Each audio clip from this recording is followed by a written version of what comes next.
Welcome to கலாஸ் கறிவேல். இன்றைக்கி நாம் இந்த மாதிரி அருமையான ஒரு மீன் பரட்டு தான் நான் பண்ணியிருக்கிறேன். சூப்பர் டேஸ்ட்டாக இருக்கும்.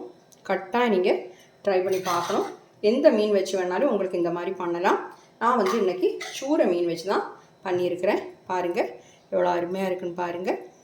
சப்பாத்தி தோசை எல்லாத்துக்கும் கூடயும் கூட சாப்பிட்றதுக்கு நல்ல டேஸ்ட்டாக இருக்கும். ஓகே, இப்போ கட்டாக நீங்கள் ட்ரை பண்ணி பாருங்கள். இது எப்படி பண்ணுறதுங்கிறது பார்க்கலாம் வாங்க. அப்போ அந்த மீன் பெரட்டு பண்ணுறதுக்காக நான் சூரை மீன் ஒரு 350 கிராம் எடுத்துருக்கிறேன். எல்லாம் க்ளீன் பண்ணதுக்கப்புறம் இது ஒரு 350 கிராம் இருக்குது. உங்களுக்கு 400 கிராம்னாலும் எடுத்துக்கலாம். கொஞ்சம் கம்மியானாலும் கொஞ்சம் ஜாஸ்தியானாலும் ஒன்றும் பிரச்சனை இல்லை. நீட்டாக வாஷ் பண்ணி வச்சுருக்கிறேன். இது பண்ணிடலாம். இப்போ நான் அது பண்ணுறதுக்காக ஒரு மண் பாத்திரம் சூடு பண்ண வச்சுருக்கிறேன். இதில் ஒரு 3 டேபிள் ஸ்பூன் தேங்காய் எண்ணெய் சேர்க்குறேன். நம்ம வெங்காயம்லாம் வதக்கணும், அதுக்கு தகுந்த மாதிரி தேங்காய் எண்ணெய் சேர்க்கணும். ஒரு 3 டேபிள் ஸ்பூன் சேர்த்துக்கோங்க. இது ஆயில் ரொம்ப கம்மியாக தான் இதில் விழும். தான் பாருங்கள், போதும். எண்ணெய் சூடாகட்டும். எண்ணெய் சூடாகிடுச்சு. இதில் ஒரு அரை டீஸ்பூன் கடுகு சேர்த்துக்கலாம். கடுகு வெடிக்கட்டும்.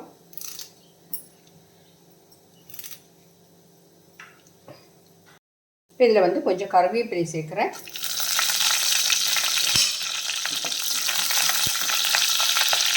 இது கூட ஒரு 15 சின்ன வெங்காயத்தை இந்த மாதிரி கட் பண்ணி வச்சுருக்கிறேன். மீடியம் சைஸில் 15 சின்ன வெங்காயம்.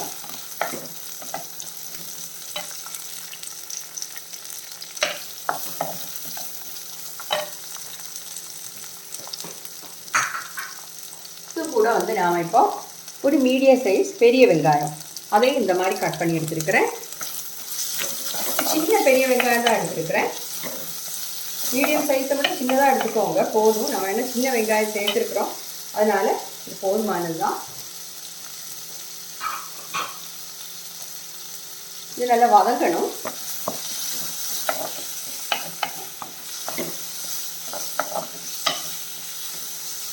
கொஞ்சம் வதங்கட்டும்.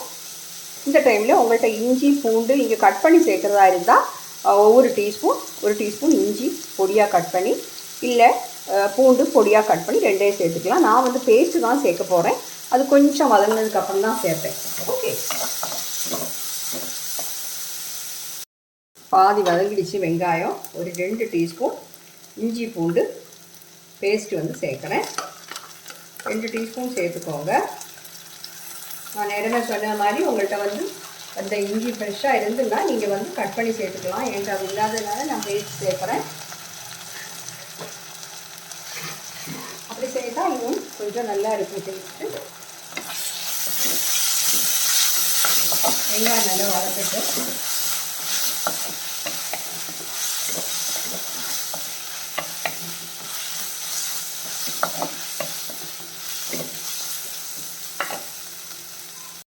பாருங்க, வெங்காயம் நல்லா வதங்கிடுச்சு.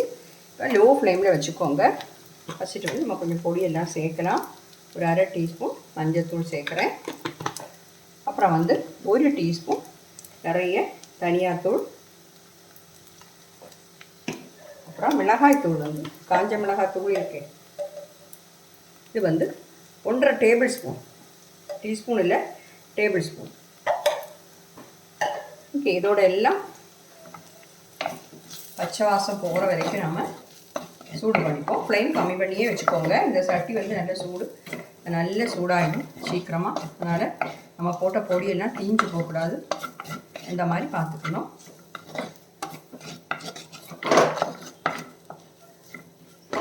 இதில் இப்போ 2 பிஞ்சு வெந்தய பொடி பண்ணது சேர்க்கணும். இதில் 2 பிஞ்சு வெந்தயம் பொடி பண்ண சேர்த்துக்கலாம். 2 பிஞ்சு போதும். பார்த்தீங்களா, இந்த மாதிரி போதும். அதையும் சேர்த்து நல்லா சூடு பண்ணிடலாம்.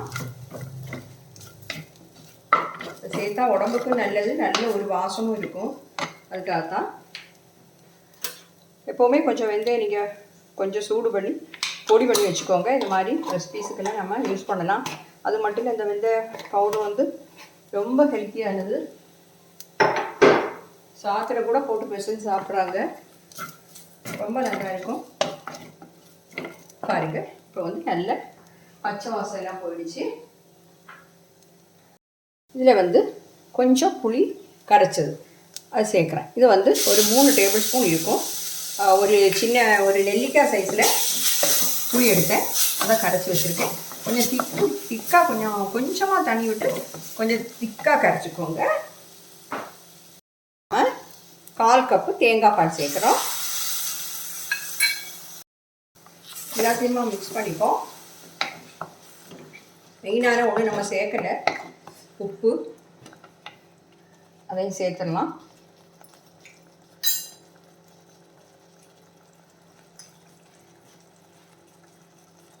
பார்த்து சேர்த்துக்கோங்க.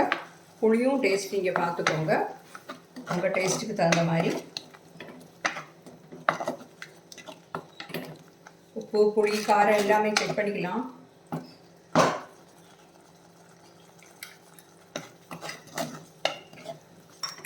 இல்லை ஒரு 1/4 கப்பு தண்ணி கூட சேர்க்குறேன். ரொம்ப தண்ணி தேவையில்லை.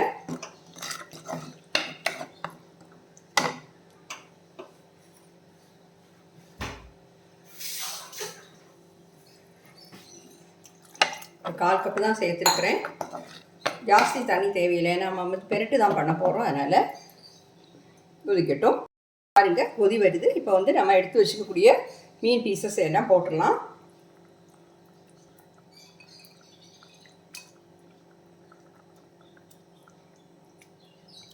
இந்த கிரேவி வந்து மீன் பீசஸ் எல்லாம் முங்குற அளவுக்கு இருந்தால் போதும்.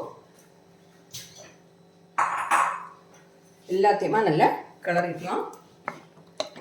இந்த பீசஸில் நம்ம போட்ட மசாலா எல்லாம் நல்லா பிடிக்கணும், அதுக்காகத்தான்.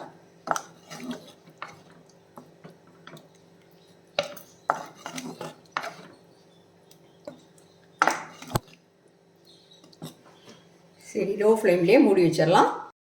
மூடி வச்சிட்றேன், வேகட்டும். நல்லா கொதித்து நல்லா வற்றி வரணும். அப்போ நம்ம மீனும் நல்லா வெந்துடும். இடையில திறந்து பார்த்து நாம் வந்து ஊற்றி வச்சிடலாம். இடையில திறந்து பார்த்துக்கோங்க. லோ ஃப்ளேமில் தான் வச்சுருக்குறோம், பயமில்லை. ஆனாலும் எல்லா சைடும் நல்ல மாதிரி வெந்து கிடைக்கணும், அதுக்கு தான் நல்லா வற்றணும். வைக்கும்போது நம்ம பெரட்டு வந்து சூப்பராக ரெடி ஆகிடும்.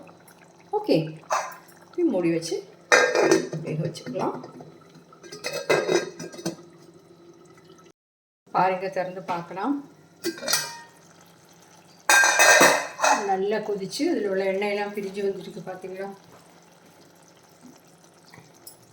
நல்ல வாசமாக இருக்குது. நம்ம வெந்தயம் வந்து பொடிச்சதெல்லாம் சேர்த்தோமே, வாசம்லாம் சூப்பராக இருக்குது.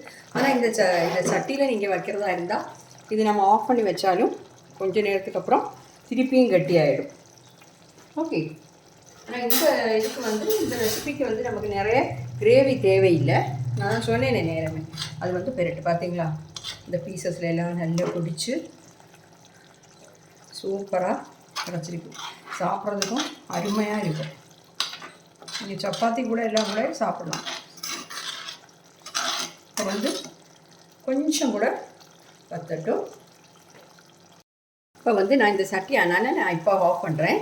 நீங்கள் வந்து வேறு ஏதாவது பாத்திரத்தை வைக்க இருந்தால் ஒரு நிமிஷம் கூட போட்டுக்கோங்க. அப்புறம் இருந்து இன்னும் கெட்டி ஆகிடும். ஓகே, பாருங்கள், இந்த மாதிரி ஃபிஷ் பெரட்டு அருமையாக கிடச்சிருக்கு. நல்ல டேஸ்ட்டாக இருக்கும். கட்டாயம் நீங்கள் ட்ரை பண்ணி பார்க்கணும். ஓகே, நான் இப்போ வந்து ஃப்ளேம் ஆஃப் பண்ணுறேன். பாருங்கள், அருமையான மீன் பெரட்டு சூப்பராக கிடச்சிருக்கு. நீங்கள் கட்டாயம் ட்ரை பண்ணி பார்க்கணும். நல்ல டேஸ்ட்டாக இருக்கும். நம்ம வந்து இஞ்சி, பூண்டு, அது மாதிரி இந்த தேங்காய் பால்லாம் சேர்த்து பண்ணியிருக்கிறோம். அருமையான டேஸ்ட்டு. கட்டாயம் ட்ரை பண்ணி பார்த்து உங்கள் ஃபீட்பேக்கை தெரியுங்க. Okay, thank you.